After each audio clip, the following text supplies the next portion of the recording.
November 14th, 2019, 3:47 p.m. Morrison's rare collectibles, tucked away on a street in Los Angeles' Fairfax district that tourists would never find. That day, 71-year-old Harold Morrison sat behind the counter, calculating the value of an old record. Then the door chime rang, and the man who walked in was about to change Harold's life forever.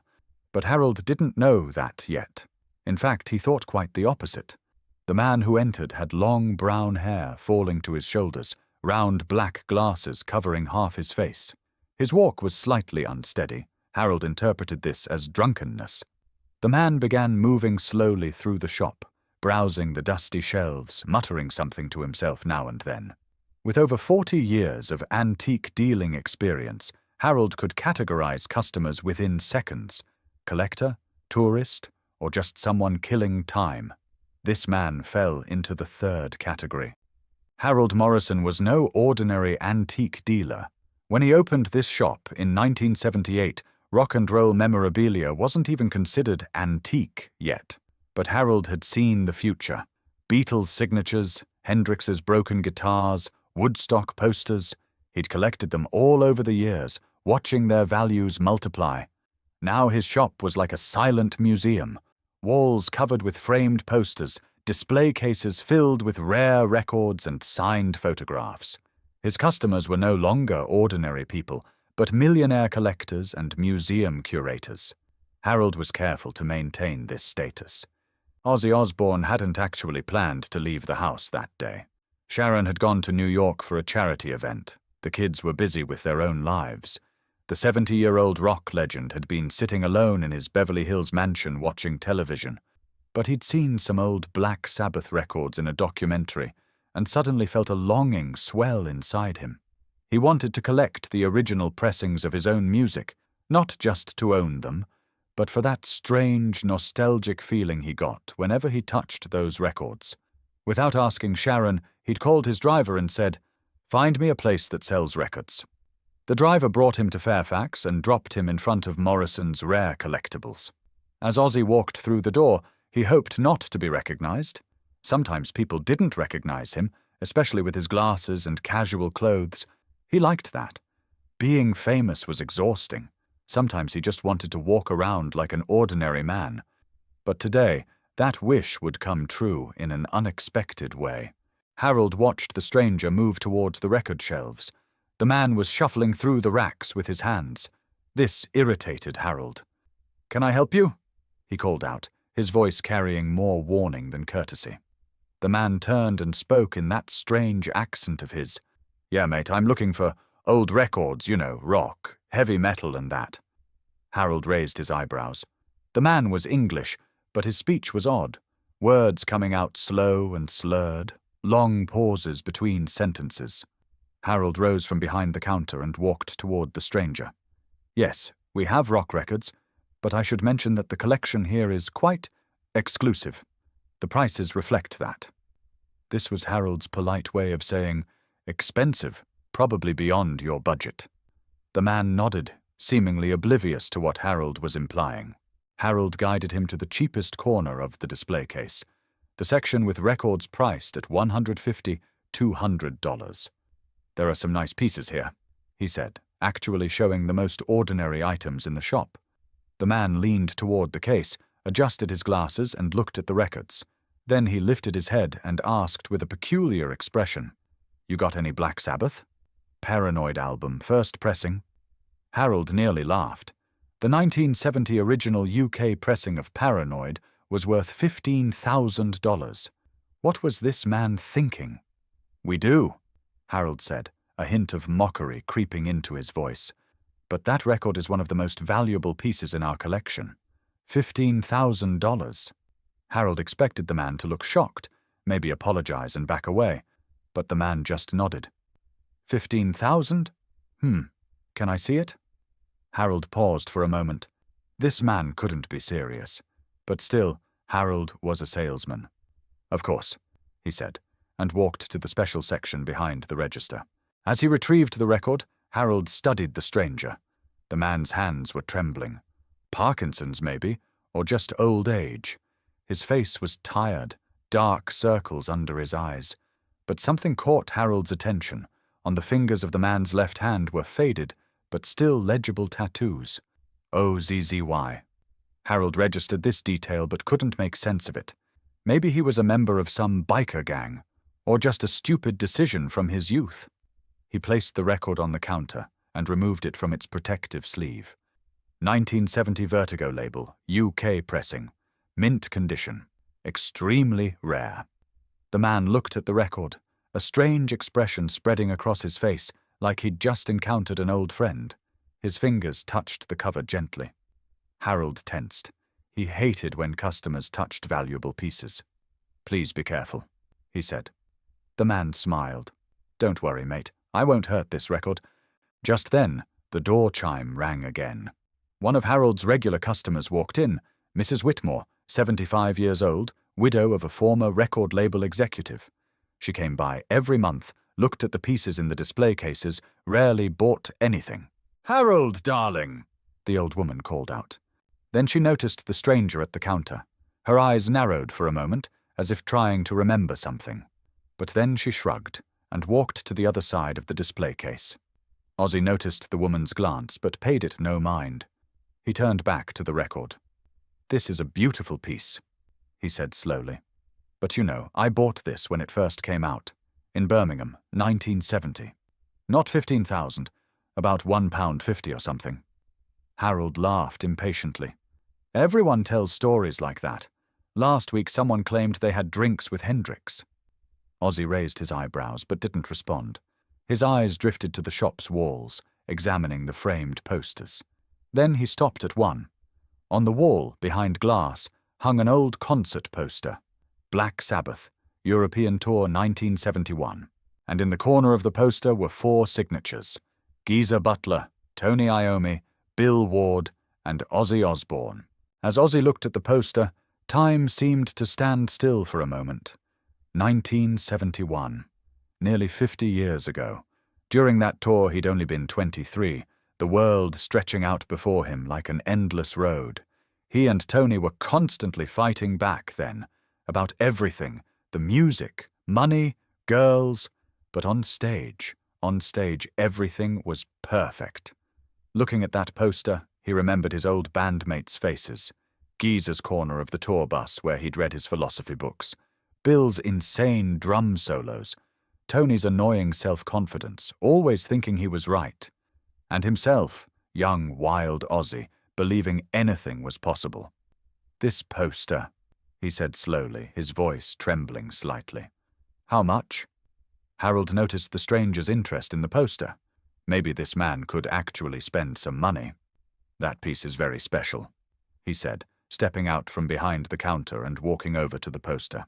1971 European Tour, original print, and most importantly, it has all 4 original members' signatures, authenticity certified.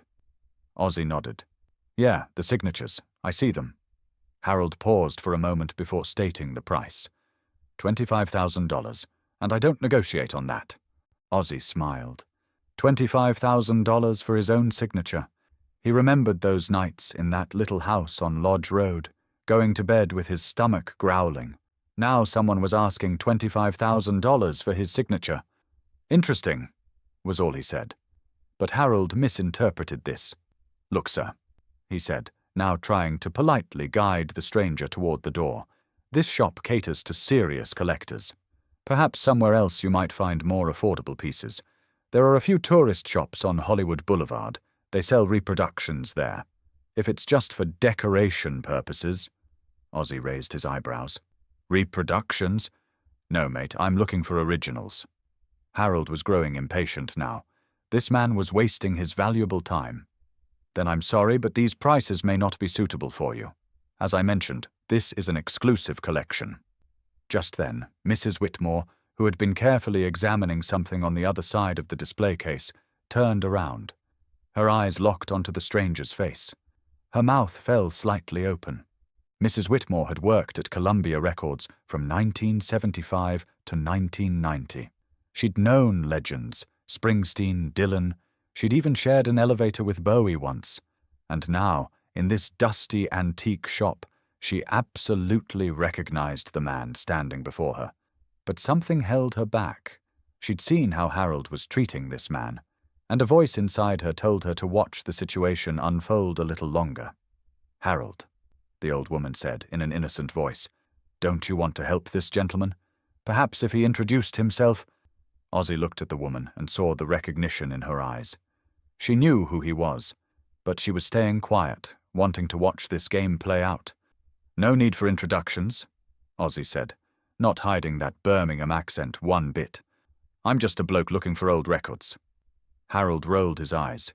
"Yes, a bloke looking for old records. And you're looking at $25,000 signed posters? Look, I don't mean to be disrespectful, but you're wasting everyone's time here. You and I both know these prices are too much for you." Just then, the door opened again. The man who walked in immediately made Harold tense. Expensive suit, Rolex watch, confident stride. This was someone in Harold's real customer category. The man entered, and his eyes caught the figure standing at the counter. He paused. He blinked. And then, in disbelief, he spoke in almost a whisper. "Excuse me, but aren't you Ozzy Osbourne?" Silence. The expression on Harold's face transformed like a photograph, changing in seconds. Doubt, confusion, recognition, and finally, pure horror. Ozzy turned and looked at the newcomer. "Yeah, mate, that's me." The new customer approached excitedly. "I can't believe it. I grew up listening to the Blizzard of Oz album when I was a kid. Meeting you? This is incredible. Can we take a photo?" Ozzy smiled. That familiar, slightly tired but genuine smile of his. "Sure, mate. Why not?" The man pulled out his phone with trembling hands and took a selfie with Ozzy. Harold Morrison stood frozen behind the counter. His mind was racing, reliving the last 15 minutes. The man with the strange accent, the faded clothes, the trembling hands, the OZZY tattoos on his fingers. Everything made sense now. And he, Harold Morrison, with over 40 years of antique dealing experience, had failed to recognize one of rock history's most iconic figures, and had even tried to show him the door. Mrs. Whitmore was smiling quietly, savoring the moment. She liked Harold, but she'd always thought the man was sometimes too arrogant. This little lesson would do him good. Harold finally managed to move. He came around to the front of the counter, his face bright red. "Mr. Osbourne," he said, his voice trembling. I am so sorry. I didn't recognize you, and my behavior, it's unforgivable." Ozzy looked surprised. "Sorry. What are you sorry for?" Harold swallowed hard. "I was condescending toward you. I treated you as if you couldn't afford expensive things. It was so wrong, so shameful." Ozzy thought for a moment, then laughed. "Harold, right? I heard your name. Look, Harold, I've seen every kind of treatment in my life. When people recognize me, they kiss my hand. When they don't, they show me the door. It's all the same. I'm still the same bloke, John Osbourne from Birmingham, from a working-class family. What I'm wearing shouldn't change how people treat me. But it does, I know. That's the problem." Harold didn't know what to say. This man, the man he'd just looked down on, was teaching him a lesson. And the worst part was, he was right. For 40 years, Harold had been judging people by their clothes. For 40 years, he'd assumed that outer appearance reflected inner worth. And now, one of rock history's biggest names was standing before him in ripped jeans, giving him the lesson of his life. "Let me tell you something," Ozzy said, turning back to the poster. "One of these signatures is mine, the one in the bottom right corner. I signed it in 1971, in Germany, after a gig. I was tired, probably drunk, and this kid held out this poster, 12, 13 years old. I told him, 'This'll be worth something someday, keep it safe.' The kid laughed. I laughed too. Now here it is, with a $25,000 price tag." Harold listened, his mouth still hanging open, unable to find words. Ozzy continued. "That brief moment, it was quite real to me. It wasn't about fame, it wasn't about money. Just a kid who loved music and a bloke who sang songs. I want to buy this poster. It's not about the 25,000. I'll pay whatever it's worth, because this reminds me of that kid, and those days, and who I am." Mrs. Whitmore quietly pulled out a handkerchief and wiped her eyes. The new customer, the hedge fund manager named James, had put his phone away and was listening with respect. And Harold Morrison, for the first time in his 40-plus-year antique dealing career, was realizing something more important than a sale. "Mr. Osbourne," Harold said, his voice low and broken, "I want to give you this poster as a gift. Please accept it. The lesson you taught me today is worth far more than $25,000. Ozzy shook his head. "No, Harold, I'm going to buy it. You've got a shop to run, rent to pay, a life to live. I don't want to hurt you. Just maybe next time when someone walks in, look at their eyes, not their clothes. The eyes tell you everything." Ozzy pulled his wallet from his pocket and handed Harold a credit card. Harold's hands were trembling as he took the card. While he processed the transaction, Ozzy wandered around the shop and selected a few more pieces: an old Led Zeppelin poster, a rare deep purple single, and a Beatles album. The total came to over $50,000. As Harold carefully wrapped each piece, Ozzy turned to Mrs. Whitmore. "You recognized me, didn't you? From the very beginning." The old woman smiled. "I did. I worked at Columbia. In 1982, I brought a sponsorship proposal to your Diary of a Madman tour. You turned it down."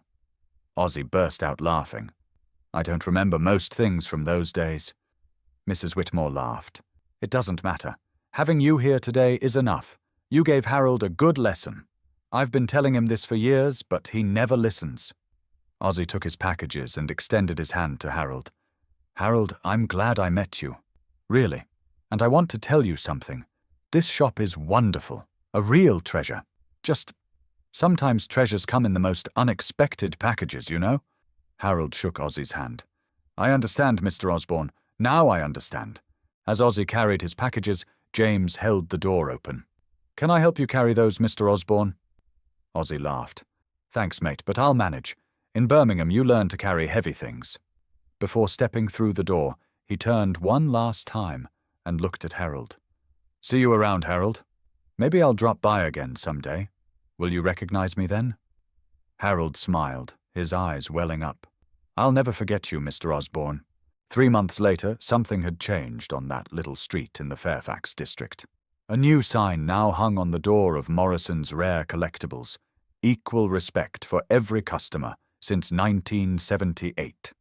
Harold had put that sign up a week after Ozzy's visit, and true to his word, he showed the same respect to everyone who entered his shop: tourists, collectors, curious passers-by from the street. Did business change? Yes, it did. Sales actually increased.